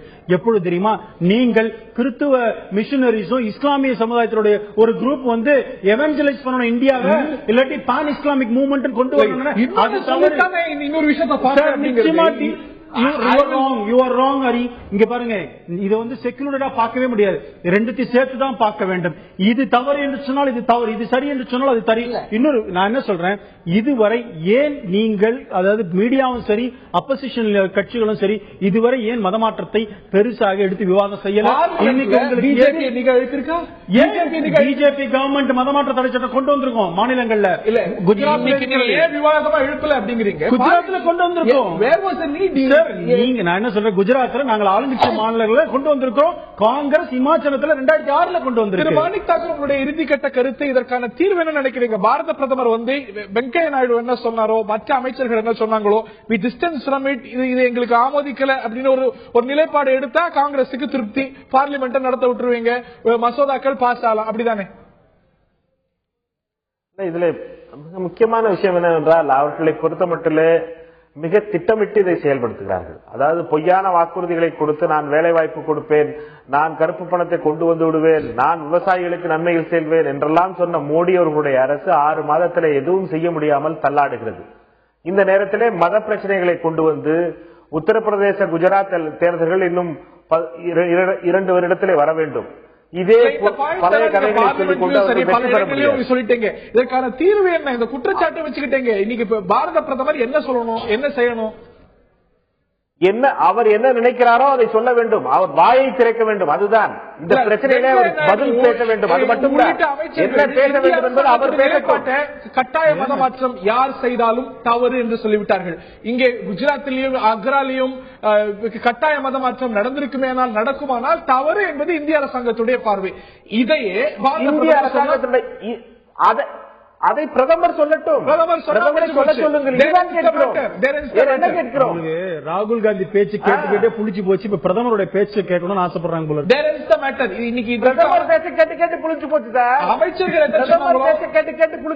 அமைச்சர்கள் என்ன சொன்னாங்களோ பிரதமர் சொல்லிட்டா புரிஞ்சு போச்சு. பார்லிமெண்ட் நடக்க விட்டுருவோம். அதை பேச சொல்லுங்க. ஓஹோ, திரு குமரேசன் இறுதிக்கட்ட நிகழ்ச்சி நிறைவு செய்தாக வேண்டும். இல்லையா? பிரதமர் விளக்கம் கொடுத்த அதுதான் சிபிஎம் வேண்டுவது.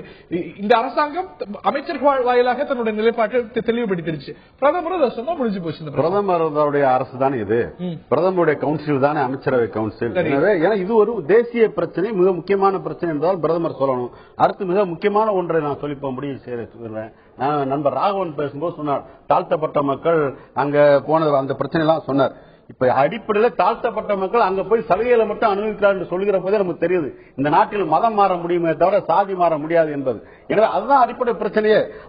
அப்படிப்பட்ட அடிப்படை பிரச்சனையில் இருந்து என்ன இப்ப அங்க வெறும் சிறுபான்மையினர் மட்டும் இல்ல, சிறுபான்மையினர் இஷ்யூ மட்டும் இல்ல, பெரும்பான்மை மக்களுக்கே கூட இந்த கோட்பாடு எதிரிகள் தான் என்பதற்கு உதாரணம் தான் அவர் பேசினது. தாழ்த்தப்பட்ட மக்களுக்கான சலுகைகள் தொடரக்கூடாது, பிற்படுத்தப்பட்ட மக்களுக்கான சலுகைகள் அதெல்லாம் உரிமைகள், அந்த உரிமைகள் தொடரக்கூடாதுங்கிறதா அவருடைய நிலைப்பாடு. எனவே பெரும்பான்மை மக்களுக்கும் இந்த RSS கோட்பாடு என்பது எதிரானது என்பதை என்னோட கருத்து. முடிச்சுக்கிறேன். ஒட்டுமொத்தத்தில் மக்களுடைய கார்பரேட்டுகளாலும் RSS பகவான்களால் நியமிக்கப்பட்டவர் தான் மோடி. அவரால் அவர் சொன்ன திட்டமிட்ட வளர்ச்சி என்பதை நிரூபிக்க முடியவில்லை. அதில் இருந்து திசைகிற ஏற்பாடுகள் தான் இந்த சங் பரிவார். 17 கோடி மக்களுடைய வாக்குகளை அவமானப்படுத்தாதீர்கள். 17 கோடி மக்கள் நரேந்திர மோடிக்கு வாக்களித்திருக்கிறார்கள். ஜனநாயகத்தில் நம்பிக்கை இருக்கிற நீங்க மக்களை அவமானப்படுத்தாதீங்க. ஓட்டு போட்ட மக்களை உங்களுக்கு மக்களுடைய ஜனநாயகத்தில் மக்களுடைய தீர்ப்பை மதிக்க கற்றுக்கொள்ள வேண்டும். இன்னொரு கேள்வியும் வியப்பை ஏற்படுத்துகிறது. ஏன் இந்த பாராளுமன்ற முடக்கம் இந்த ஒரு சர்ச்சை சார்ந்த ஒரு கன்சர்ன் ராஜ்யசபாவுக்கு மட்டும் ஏற்படுகிறது, லோக்சபாலேயே இந்த விஷயம் ரொம்ப குறைவாகவே உறுப்பினர்களுக்கு ஏற்படுகிறது, வெறும் எண்ணிக்கை தான் காரணமா? பல கேள்விகள் எழுந்திருக்கின்றன. நேயர்களுடைய கருத்து என்ன பார்க்கலாம்.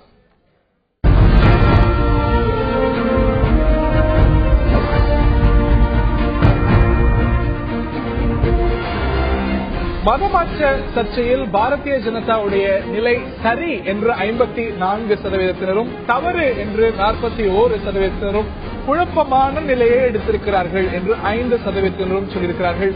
சரி என்று 54%, தவறு என்று 41%, குழப்பமான நிலைப்பாடு அவர்களுடையது என்று 5% சொல்லியிருக்கிறார்கள். ஆனால் ஒட்டுமொத்தமான கருத்தானது இது போன்ற சர்ச்சைகளுக்கு இடம் இருக்கக்கூடாது. நரேந்திர மோடி சர்க்காரானது, அமித்ஷா கூட நேற்று சொன்னது போல டெவலப்மெண்ட், வளர்ச்சி, இதை சொல்லி வந்த ஒரு அரசாங்கம், இதை மையப்படுத்திய விவாதங்களும் இருக்க வேண்டும். இந்த ஒரு சர்ச்சைகளுக்கு இடமளிக்க கூடாது என்பதுதான் எல்லாருடைய பார்வையாகவும் இருக்க முடியும். பிரதமர் இது சார்ந்த ஒரு விளக்கம் அளிக்க வேண்டும் அப்படிங்கிற ஒரு கோரிக்கை சரியானதுதான். இதற்கான ஒரு தீர்வு கட்டாய மதமாற்ற சட்டமானது அந்தந்த மாநிலங்களில் அல்ல அகில இந்திய அளவில் வர வேண்டியதா? பல கேள்விகள் இன்னும் விவாத கேள்விகளாகவே இருக்கின்றன. தொடர்ந்து இது பல கட்டங்களில் விவாதிக்கப்படக்கூடிய கேள்விகள். நிகழ்ச்சியில் பங்கு பெற்ற திரு கே.சி. ராகவன் அவர்களுக்கும், திரு கார்த்திகேயன் அவர்களுக்கும், திரு குமரேசன் அவர்களுக்கும், திரு மாணிக் தாக்கூர் அவர்களுக்கும் நன்றி.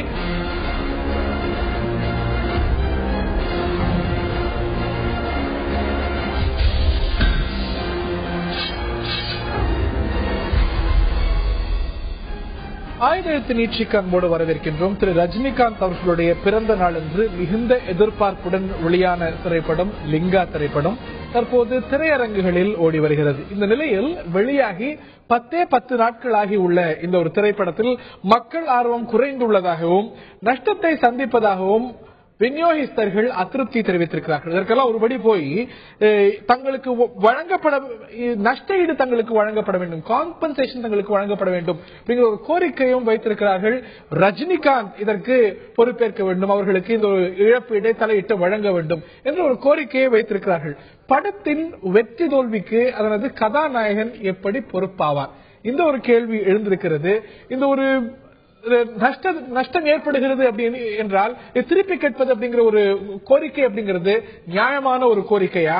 இதற்கு முன்னுதாரணம் ஏற்படுத்தியது யார்? பல கேள்விகள் எழுகின்ற நேயர்களே தனது நிகழ்ச்சியில் விவாதிக்க இருக்கின்றோம். இந்த நிகழ்ச்சியில் நம்முடைய திரு சிங்காரவேலன் அவர்கள், விநியோகிஸ்தர் திரு சிங்காரவேலன் அவர்களும் தயாரிப்பாளர் திரு கே ராஜன் அவர்களும் நம்முடைய இந்த விவாதத்தில் இணைகிறார்கள். என்னுடைய முதல் கேள்வி திரு சிங்காரவேலன் அவர்களுக்கு. படம் அப்படிங்கிறது ஒரு வியாபாரம், திரைப்படம் ஒரு வியாபாரம். யூசுவலா விநியோகிஸ்தர்கள் ஒரு படம் வருது அப்படின்னா you're entitled to see the film. ஒரு படத்தை பார்த்துட்டு இது நல்லா ஓடுமா ஓடாத, இந்த படத்தை வாங்கலாமா, இதெல்லாம் பார்க்கறதுக்கு உங்களுக்கு உரிமை இருக்கிறது. இந்த படத்தையும் பார்த்திருக்கலாம், உங்களுடைய உரிமை. அதற்கு பிறகு ஆன் கால்குலேட்டட் ரிஸ்க் நீங்க வாங்கிய பிறகு நீங்க எதிர்பார்த்த ரெஸ்பான்ஸ் இல்லைன்னா உடனடியா நஷ்ட ஈடு கூடு அப்படிங்கிறது என்ன மாதிரியான ஒரு வியாபார நியாயம்? சார், நாங்க நஷ்ட ஈடுங்கிறது சொல்ல வரல. இந்த படம் வியாபாரம் பண்ணும்போது ஏற்கனவே எந்திரன் என்ன ரேட் கலெக்ட் பண்ணிருந்ததோ அந்த ரேஞ்ச் தான் அவங்க பிக்ஸ் பண்ணிருந்தாங்க ரேட். இப்ப உதாரணத்துக்கு எந்திரன் திருச்சி தஞ்சாவூர்ல 7 கோடி ரூபாய் கலெக்ட் பண்ணியிருந்தது. அப்ப அவங்க ஆரம்ப விலையே 7 கோடியில தான் ஆரம்பிக்கிறாங்க. நிறைய பேர் வராங்க, 7 கோடி 7.5 கோடி அப்படி ரேட்டு போகும்போது நாங்க ஃபர்ஸ்ட் டைம் என்டர் ஆகிறோம். ஃபர்ஸ்ட் டைம் என்டர் ஆகும்போது ஒரு டிஸ்ட்ரிபியூட்டர் ஒரு படம் வாங்கினா மினிமம் இது மாதிரி பெரிய ஸ்டார் படத்தை ஒரு 1 கோடி ரூபாய் லாபம் வச்சு தான் அவங்க பார்ப்பாங்க. நாங்க ஃபர்ஸ்ட் டைம் என்டர் ஆகுறதுனால குட்டுப்பட்டாலும் ஒரு மோதிர கையால குட்டு பண்ணணும், நமக்கு லாபம் குறைஞ்சாலும் பரவாயில்லைன்னு சொல்லிட்டு அவங்க எல்லாம் கால்குலேட் பண்ண நாங்களும் கால்குலேட் பண்ணி இந்த படத்தை ஒரு 8 கோடி ரூபாய்க்கு நாங்க ஃபைனல் பண்றோம். 8 கோடி ரூபாய் அவங்க நான் ரீஃபண்டபிள் அட்வான்ஸ் அப்படிங்கிற ஸ்கீம் தான் எங்களுக்கு கொடுக்குறாங்க. ஆக்சுவலா அந்த பணத்தை சினிமாவுக்குன்னு உள்ள ஒரு விதிமுறைகள் பிரகாரம் நம்ம கேட்கறதுக்கு அருகதை இல்லைதான். ஆனா அவங்க ரெஃபரன்ஸ் எதை எடுத்துக்கிறாங்க, எந்திரன் எடுத்துக்கிறாங்க.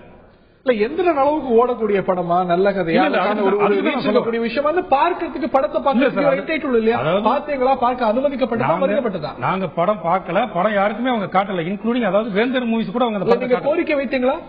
இல்ல சார், அது முன்னணி நட்சத்திரங்கள் படத்தை யாருக்கும் போட்டு காட்டுறது கிடையாது. ஏன்னா நம்ம ஒரு நம்பிக்கையில தான் வாங்குறோம். எந்த நம்பிக்கைன்னா ரஜினி சார் மேலோட நம்பிக்கை. ரஜினிகாந்த் சார் படம் கண்டிப்பா ஓடும், தப்பு பண்ணாது, இதுவரையும் ஜெயிச்சிருக்கு அப்படிங்கிற நம்பிக்கையில நம்ம சாரை நம்பி தான் வாங்குறோம். ஆனா மக்கள்கிட்ட பல்வேறு காரணங்களால அதை எதிர்பார்த்த ரெஸ்பான்ஸ் பெறல.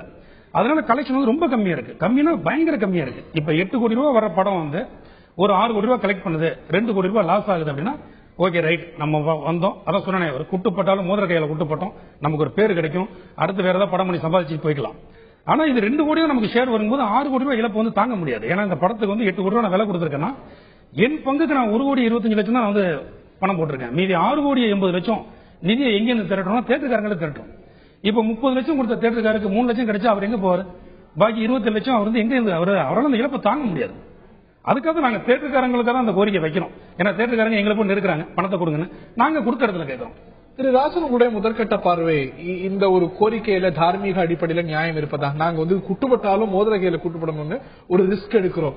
ஆனா நாங்க எடுத்த ஒரு ரிஸ்க் ஒரு மிகப்பெரிய இழப்பை எங்களுக்கு ஏற்படுத்துமே. ஆனால் நாங்க என்ன செய்வது? இதை தவிர எங்களுக்கு ஒரு வழி இல்லை அப்படிங்கறது உங்களுடைய பார்வை. அதாவது ஒரு படம் வெற்றி பெறும் என்றுதான் தயாரிக்கிறார்கள். அதுவும் ரஜினிகாந்த் படம் வெற்றி பெறும் நம்பிக்கை 100% 1000% வெற்றி பெறும். இதுல ஒரு படத்தை முதலீடு போட்டா லாபம் கிடைக்கும்.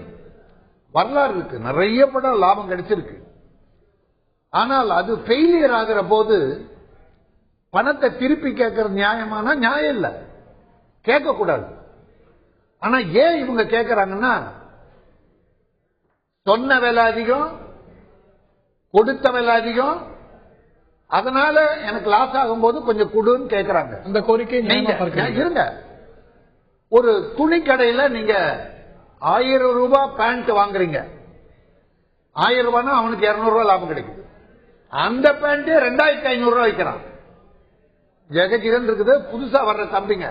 இந்த படம் பார்த்தீங்கன்னா எங்க பழைய டிஸ்ட்ரிபியூட்டர் யாருமே வாங்கல, ஏன்னா எல்லாருமே கீழ்ஞ்சி போயிருக்கிறாங்க. ஒரு புதுசா வாங்குறாரு. இப்ப வந்தவங்கள நிறைய பேர் புதுசு. அப்போ 1000 ரூபாய் படத்தை பேண்ட 2500 ரூபாய் வாங்கி ஒரு தடவை போட்டு துவைக்கும் போது இங்க அங்க கிழிஞ்சது. அப்ப என்ன பண்றான், அதை கொண்டு போய் கடையில, ஐயோ நான் ஒரு தடவை கூட யூஸ் பண்ணல, துவைச்ச உடனே சாயம் போயிடுச்சு, கிழிஞ்சு போயிடுச்சு, என் பணத்தை திருப்பி கொடுன்னு கேக்குறது என்ன தப்பு? 2500 ரூபாய்க்கு பேண்ட் வாங்குறீங்கன்னா இதுக்கு இல்ல ஒரு பேண்ட் உதாரணம் சொல்றீங்க, வேற ஒரு பொருள் வாங்குறீங்க, அதுக்கு வாரண்டியோட வாங்கி கேட்கறது வேற விஷயம். வாரண்டி இல்லாம ஒரு பொருளை வாங்கிட்டு எனக்கு நீ வாரண்டி கொடு அப்படின்னு வாரண்டி இல்லாம வாங்குறதுக்கு ஒத்துக்கிட்டு பிறகு கேட்கறது எந்த வகையில வியாபாரம்? வாரண்டியே கிடையாது. முதல்ல நீங்க அவரை கேட்டீங்க இந்த படத்தை பார்த்து வாங்கினீங்களான்னு. எந்த ஹீரோஸ் படமும் முன்னால, இதெல்லாம் ஒரு 5 வருஷத்துக்கு முன்னால ப்ரொடியூசருக்கும் தைரியம் இருந்தது, நடிகனுக்கும் தைரியம் இருந்தது, டைரக்டர் தைரியம் இருந்தது, என் படம் உயர்வா இருக்கும், வெற்றி பெறும். இப்ப நடிகருக்கும் தைரியம் இல்ல, பட தயாரிப்பாளர் தைரியம் இல்ல, டைரக்டரும் தைரியம் இல்ல. அதனால போட்டு காட்டுறதே இல்ல. பிரிவுன்னு ஒண்ணு போடுவோம், ஆனா இப்ப தியேட்டர்ல டிக்கெட் கொடுத்துறோம். ஏன்னா போட்டு காட்டி கிழிஞ்சு போச்சுன்னா டிஸ்ட்ரிபியூட்டர் அப்படியே போயிடுவோம், படம் எடுக்க வர மாட்டாங்க. இது நடைமுறை நடந்திருக்கு. ஆகவே அது ஒரு ரஜினி படம் தான் போட்டு பார்க்க மாட்டாங்க, நம்பிக்கை. ஆனால் ரஜினி சார் படங்கள் இதுவரை யாருக்கும் லாஸ் வராது. ஒன்னு குசேலன் லாஸ் வந்தது, இன்னொன்னு கோச்சடையான், இப்படி ஒரு 4 படம். பாபா லாஸ் வந்தது. ரஜினிகாந்த் நல்ல மனிதர், நல்ல நடிகர், நடிகர் என்பது நல்ல மனிதர். எல்லாரும் கேட்டாங்க, ஒரு பகுதியை பிரிச்சு கொடுத்து நடைமுறைப்படுத்தி விட்டார். அதுக்கு முன்னுதாரணத்தை ஏற்படுத்தியது திரு ரஜினிகாந்த் அவர்கள் தான். இது இன்னொரு கேள்வி என்னன்னா, ஒரு படத்துடைய வெற்றி தோல்வி, அதுல இருக்கக்கூடிய விஷயங்கள் போட்டு காட்டணும் இல்லைன்னா அதுக்கு வாரண்டி, இந்த கேள்விகள்லாம் வேற பக்கம். ஒரு படத்துடைய வெற்றி தோல்விக்கு எப்படி கதாநாயகன் பொறுப்பாவார்? இந்த படம் தோல்வி அடைஞ்சிருச்சு, அதனால கதாநாயகன் வந்து ரீஎம்பர்ஸ் பண்ணணும், இல்லாட்டி எங்களுக்கு உதவி செய்யணுங்கிற ஒரு கோரிக்கை நீங்க நியாயமா தயாரிப்பாளர்கிட்ட வைக்கணும், இல்ல அந்த படத்துல சம்பந்தப்பட்ட மற்றவர்கிட்ட வைக்கணும். கதாநாயகன் வைக்கிறது அப்படிங்கிறது எந்த அளவுக்கு நியாயமான விஷயம்? நாங்க வந்து கதாநாயகன் கிட்ட வந்து நாங்க வந்து கம்பல் பண்ணி கேட்கிறோம். நாங்க வந்து சாருடைய கவனத்துக்கு இதை கொண்டு வரோம். ஏன்னா இந்த படம் வந்து ஒரு கொஞ்சம் நஞ்சு பிசினஸ் ஆகல, ஒரு பெரிய வேலைக்கு பிசினஸ் ஆயிருக்கு. அது ஊர் உலகத்துல எல்லாருக்குமே தெரியும். மல்டி லாங்குவேஜ்ல ஓடிக்கிட்டு இருக்கு. தமிழ், தெலுங்கு, கன்னடம், ஹிந்தி, மலையாளம், ஓவர்சீஸ்லாம் பெரிய வேலைக்கு போயிருக்கு. சேட்டலைட் ரைட்ஸ் பெரிய வேலைக்கு போயிருக்கு. அப்போ வந்து இது ஒரு சின்ன இழப்பு. அதாவது நாங்க நம்பி வாங்குறோம். நாங்க நம்புறது ரஜினிகாந்த் சார் தான். இல்லைன்னா இவ்வளவு பெரிய வேலையை நாங்க கொடுக்க மாட்டோம். ரஜினி சார் படம் நல்லா பெருசா ஓடும் நம்புறோம். சரி, ஒரு சிறு இழப்பு. அதை வந்து அவர் தலையிட்டு என்ன எதை நாங்க வந்து ஒரு கோரிக்கை தான் வைக்கிறோம். எங்களுக்கு எதாவது காம்பன்சேட் பண்ணுங்க. அதாவது எங்க பணம் இழக்கிறதுக்கு நாங்க கவலைப்படல சார். நாங்க போட்டது சின்ன இன்வெஸ்ட்மெண்ட். எங்களை நம்பி கொடுத்த தேட்டருக்காரங்க அவங்க பாதிப்படையக்கூடாதுன்னு அவங்க சார்பாக நாங்க அந்த கோரிக்கை வைக்கிறோம். ஏன்னா இன்னைக்கு வந்து திரையரங்குகள்லாம் ரொம்ப மூடப்பட்ட நிலைமை இருக்கு. பாதி திரையரங்கு சில படங்கள் முதல்ல பிக்கப் ஆகாது. இந்த ஃபோர்த் கமிங் டேஸ் பிக்கப் ஆன படங்கள் இருக்கு. ஏன் அந்த இவ்வளவு நம்பிக்கை வைக்கிற நீங்க சூப்பர் ஸ்டாரோட இந்த ஸ்டார் வேல்யூட்ட இந்த ஒரு படத்து மேலேயே ஒரு 5-10 வருஷத்துக்கு முன்னாடி ஒரு அண்ணாமலை இந்த மாதிரி பட சீசன் பாத்தீங்கன்னா, ஒரு ஊர் இப்ப தஞ்சாவூர்னா திருச்சின்னு வச்சுக்கோங்க, திருச்சியில ஒரு தேர்ல படம் ரிலீஸ் ஆகும். படம் ஒரு 100 நாளைக்கு ஓடும். ஃபர்ஸ்ட் 10 நாள் ஸ்லோ பிக்கப் இருந்தாலும் அடுத்த நாள் பிக்கப் ஆயிக்கும், நல்லா ஓடும். ஆனா இப்ப அப்படி கிடையாது. இப்போ வந்து சிடி வந்துருது. ஒரு திரைப்படம் வந்து அதுக்கு பல அச்சுறுத்தல் இருக்கு. 3 நாள்ல சிடி வந்துருது, 4 நாள்ல நெட்ல படம் வந்துருது. இது வந்து ஃபர்ஸ்ட் வந்து 5 டே மேட்ச் மாதிரி, கிரிக்கெட் மேட்ச் ஸ்லோவா ரன் அடிச்சுக்கலாம். இப்போ வந்து 2020 மேட்ச் மாதிரி இறங்குனா அடிச்சிடணும். திருச்சியில 12 தேட்டர் ரிலீஸ் பண்ணோம் படத்தை, தஞ்சாவூர்ல 4 தேட்டர்ல போட்டோம். இப்போ நம்ம ஃபாஸ்டா அடிக்கணும் பாக்குறோம், பவர் பிளேல நம்ம ஃபெயிலியர் ஆயிட்டோம் ஓப்பனிங்ல படத்துக்கு. இப்போ வந்து இன்னும் 10 ஓவர் 150 ரன் அடிக்கணும். நாங்க முடியாதுன்றோம், அவங்க எல்லாம் முடியுன்றாங்க. அது எப்படி முடியும் அவங்க தான் சொல்லணும். அதனால நாங்க என்ன சொல்றோம், எங்களுக்கு நீங்க வந்து கருணை காட்டுங்க. ஏன்னா இப்போ இந்த படம் பெரிய வியாபாரமா இருக்கு. இந்த படத்தோட பட்ஜெட் பாத்தீங்கன்னா 45 கோடியில ரவிக்குமார் சார் ஃபர்ஸ்ட் காப்பில முடிச்சு கொடுத்திருக்காரு. சாருடைய சம்பளம் இல்லாம, ரஜினி சார் சம்பளம் இல்லாம. ஆனா 206 கோடி இந்த படம் பிசினஸ் ஆயிருக்கு. ரஜினி சார் சொல்லட்டும், நான் வந்து 50 கோடி தாங்க சம்பளம் வாங்கினேன், 40 கோடி தாங்க வாங்கினேன், பாக்கி பணத்தை ராக்ல வெங்கடேஷ் எடுத்துட்டாரு சொல்லிட்டோம். அவர்கிட்ட போய் நாங்க நிக்கிறோம். யாரோ ஒருத்தர் இதுல லாபம் சம்பாதிச்சிருக்காரு, அவர் எங்களுக்கு கொஞ்சம் நஷ்டஈடு கொடுங்கன்னு கேட்கிறோம். திரு ராஜன், இதற்கான நீங்களே கூட சொன்னீங்க, இந்த ஒரு கோரிக்கை டெக்னிக்கலா பார்த்தா நஷ்டஈடு கொடுங்க சூப்பர் ஸ்டார்ட்ட கேட்கறதுங்கிறது சரியா அப்படின்னா டெக்னிக்கலா நியாயம் இல்லை அப்படின்னு. ஆனா இதற்கான முன்னுதாரணத்தை ஏற்படுத்தியது யார்? நீங்களே சொன்னது போல பாபாலாகட்டும், கோச்சரையாகட்டும், அவர் தான் ஏற்படுத்தினார். மற்ற பலருக்கு, இந்த துறையில இருந்த மற்ற பலருக்கு இது ஏற்புடைய விஷயமா இல்ல. சிலர் உங்களுடைய கருத்துக்கள் வெளிப்படையா சொன்னாங்க, சிலர் வந்து என்ன ஒரு தர்ம சங்கடம் எல்லாத்தையுமே இந்த ஒரு கோரிக்கை வருமே அப்படின்னாங்க. இந்த கோரிக்கை ஏன் ஏற்படுது அப்படின்னா, இதே ரஜினிகாந்த் தான் இதற்கான முன்னுதாரணத்தையும் ஏற்படுத்தியிருக்காரு இல்லையா சார்? முதல்ல ரஜினி சார் என்பது ஒரு பெரிய பிரம்மாண்டம். பட தயாரிப்பும் பிரம்மாண்டம், பட விலையும் பிரம்மாண்டம், கலெக்ஷனும் பிரம்மாண்டம். இது இந்த பிரம்மாண்ட உச்சியில இருந்து விழுந்த போது 2 மாடியில இருந்தா தப்பிக்கலாம், 10 மாடியில இருந்து விழறோம் தப்பிக்க முடியாது. அது மாதிரி மிகப்பெரிய உச்சத்தில் விலை கொடுத்து வாங்கின பிறகு அது மிச்சத்தை கூட உருவாக்கவில்லை. வழிச்சு தின்றது கூட ஒண்ணு இல்லைன்னு சொல்லும் போது, ஐயா ஹீரோ தான் சார், இங்க ஹீரோ வச்சுதான் சார் படம். அப்ப ஹீரோ சம்பளம் ஏத்திக்கிறாங்க சார். அப்ப வந்து நாங்க ஹீரோ வச்சுதான் டார்கெட் பண்ணுவோம்.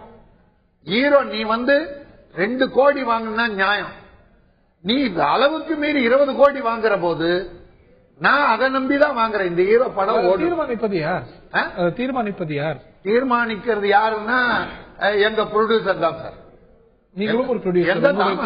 நான் இல்ல, என்கிட்ட அந்த வேலையே நடக்காது.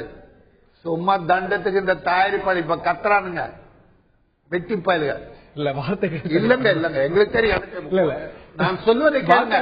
எங்க சகோதரர்களை அளவுக்கு மீறி ஒரு பையன் இப்ப புதுசா நடிக்க வரான் சார், அவன் 10 லட்சம் கொடுத்து நான் என்ன ஹீரோ போட்டுங்க சார்ன்றான்.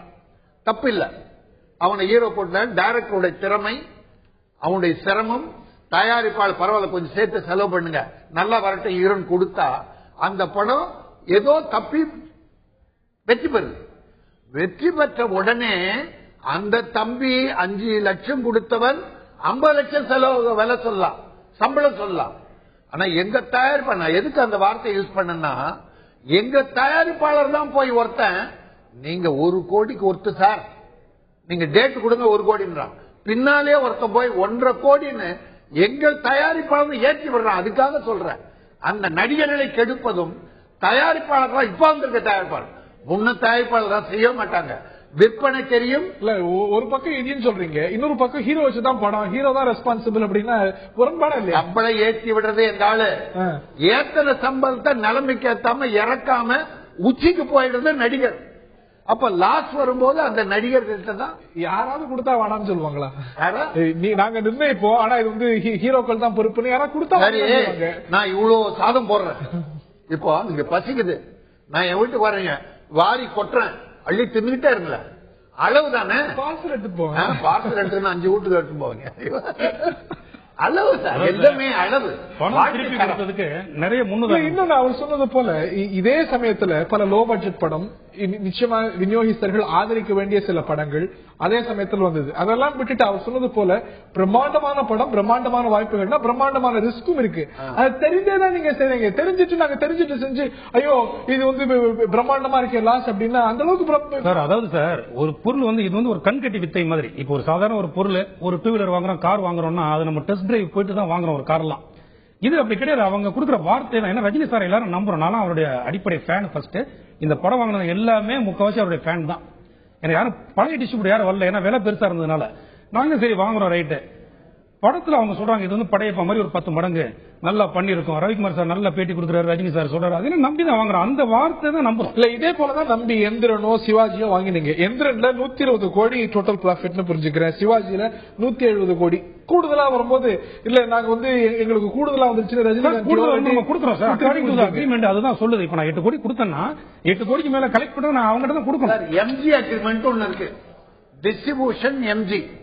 ஒரு மெக்கானிசம்லயே ஒரு மாற்றம் தேவை, இதுல ஒரு சீர்திருத்தம் தேவைன்னு காட்டுதோ இந்த விவகாரங்கள்லாம்.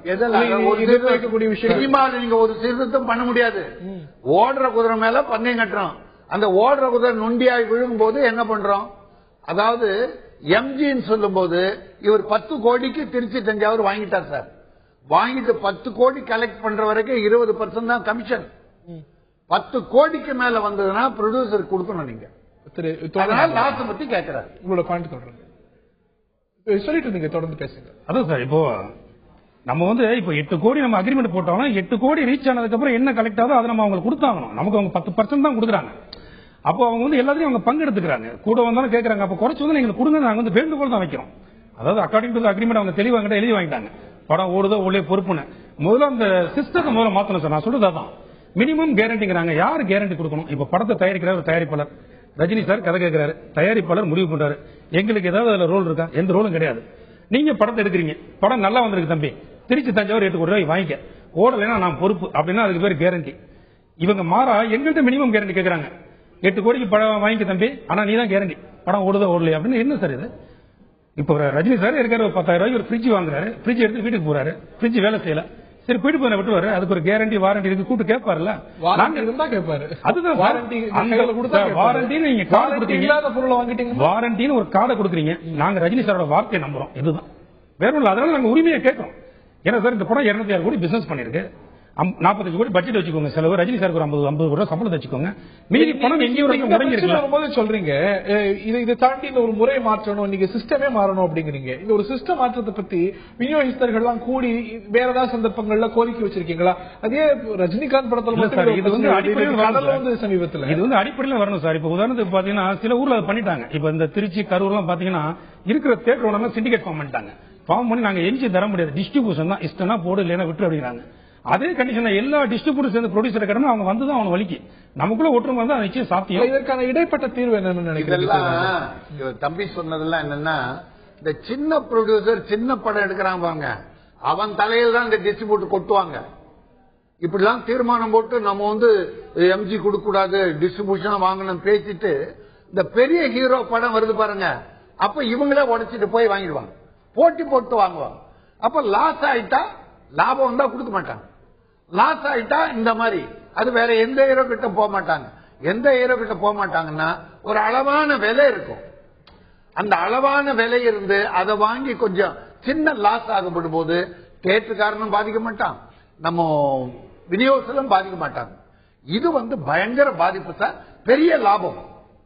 தம்பி சொன்ன மாதிரி தமிழ், தெலுங்கு, மலையாளம், ஹிந்தி, ஓவர்சீஸ் மட்டுமே ப்ரொடக்ஷன் ஆகுது. ஓவர்சீஸ் சேட்டலைட் எடுத்தீங்கன்னா இந்த படத்துக்கு சம்பளத்தோடு சேர்ந்த ப்ரொடக்ஷன் செலவு என்னவோ அது வந்துடுச்சு. அப்ப தமிழ்நாட்டு பணம் எங்க, ஆந்திரா பணம் எங்க, கர்நாடக பணம், கேரள பணம் எங்க, இந்தி பணம் எங்க? அதிகபட்சமா வித்திருக்கீங்க. அது ரஜினி சார் நியாயமானவர், நஷ்டம் பத்தி தெரிந்தவர், ஆகவே ரெக்வஸ்ட் பண்றாங்க சார். அதாவது இது நடந்திருக்கு. முன்னுதாரணம் ரஜினி சார் மட்டும் இல்ல. இப்ப இந்த ஜில்லா படம் வெளி வந்தது, மதுரையில் வாங்கின டிஸ்ட்ரிபியூட்டர் 4.5 கோடி வாங்கியிருந்தாரு, 23 லட்சம் லாஸ், வெறும் 23 லட்சம். உடனே விஜய் சார் கூப்பிட்டு சௌத்ரி சார் அவரும் போட்டு பணத்தை செட்டில் பண்ணி விட்டாங்க. இது முன்னணிகளுக்குள்ள எல்லாம் செய்யறதுதான். இதுவும் நாங்க ரஜினி சார் வந்து பிளேம் பண்ணி செய்யல, அவங்க கூப்பிட்டே செய்யறாங்க. ஒரு சின்ன இழப்பு, அந்த மாதிரி சின்ன இழப்புனா நாங்களே தாங்கிப்போம். இங்க ஏற்படுறது பேர் இழப்பு, விழுந்தது மரண அடி. ரைட். இதற்கான முன்னுதாரணங்கள் இருக்கவே செய்கிறது. ஆனால் இந்த ஒரு கோரிக்கை நியாயமா, இம்முறை ஏற்கப்படுமா? பல கேள்விகள் எழுந்திருக்கின்றன. இந்த படம் வெளியாகி சில நாட்கள் தான் இருக்கின்றன, இன்னும் வாய்ப்பு இருக்கவே இருக்கிறது. இன்னும் சில படங்கள் ஸ்லோ பிக்கப் ஆகும், இதற்கான வாய்ப்புகள் இருக்கவே இருக்கின்றன என்ற ஒரு வாதமும் இருக்கிறது. ஆக இது விவாதப்புள்ளாக இருக்கிறது. நிகழ்ச்சியில் பங்கு பெற்ற விருந்தினர்கள் இருவருக்கும் நன்றி, பார்த்த நேயர்களுக்கும் நன்றி. மீண்டும் நாளை சந்திப்போம். வணக்கம்.